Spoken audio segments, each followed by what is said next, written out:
La 16e édition se tient du 27 janvier au 5 février 2023 sous le thème « Artisanat africain, levier de développement et facteur de résilience des populations ».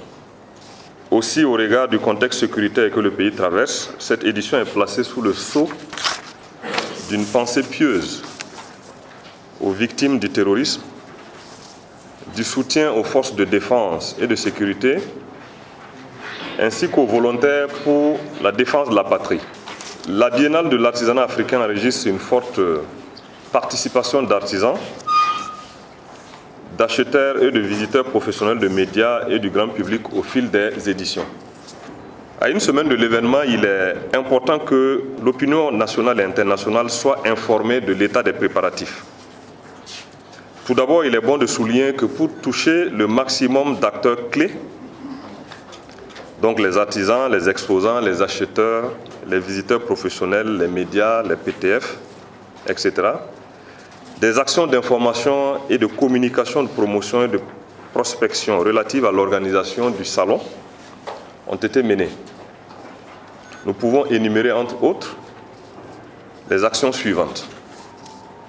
Il y a eu des rencontres directes d'information et de mobilisation avec 560 artisans dans les 13 régions du Burkina Faso, des rencontres directes d'information et de mobilisation avec 165 artisans des villages artisanaux de Ouagadougou, de Bobo-Dioulasso et de Kaya, la transmission de l'aide d'information et d'invitation aux ministres en charge de l'artisanat des 53 pays africains membres ou non membres du CODEPA, aux directeurs généraux de l'artisanat des 53 pays africains et aux responsables de salons et foires de l'artisanat en Afrique. Il y a eu également des missions de prospection et de promotion dans des pays comme la Guinée-Conakry, le Congo-Brazzaville et en République démocratique du Congo. Une conférence de presse internationale s'est tenue également à Paris, en France, le 8 septembre 2022, en vue de mobiliser les acteurs clés du salon au plan international. Presse internationale, l'institution internationale de soutien à l'artisanat et ou à la culture, acheteurs et visiteurs professionnels, artisans africains vivant en Europe, visiteurs grand public. Et enfin, entre autres actions, il y a eu la diffusion de spots publicitaires sur l'événement dans les différents médias nationaux et internationaux avant le report intervenu le 18 octobre 2022. En ce qui concerne les inscriptions, elles ont été ouvertes depuis le 14 décembre 2021.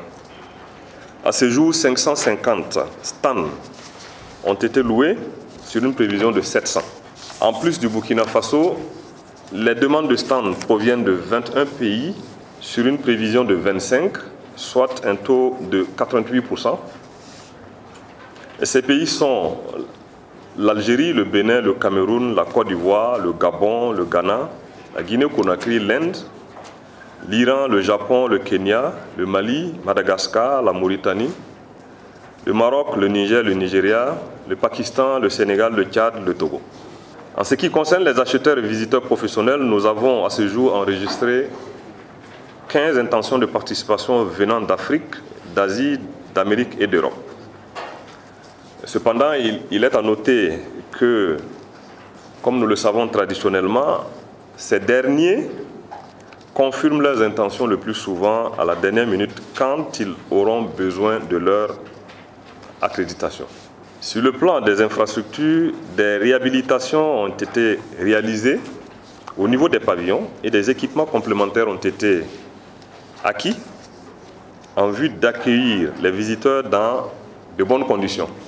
Je voudrais réitérer mes remerciements à l'ensemble des acteurs, notamment aux plus hautes autorités de notre pays, qui ne ménagent aucun effort pour la promotion et le développement de l'artisanat burkinabé, qui, rappelons-le, participe pour près de 30% au produit intérieur brut de notre pays et qui emploie un nombre très élevé de personnes et compte parmi les premiers secteurs employeurs de l'économie.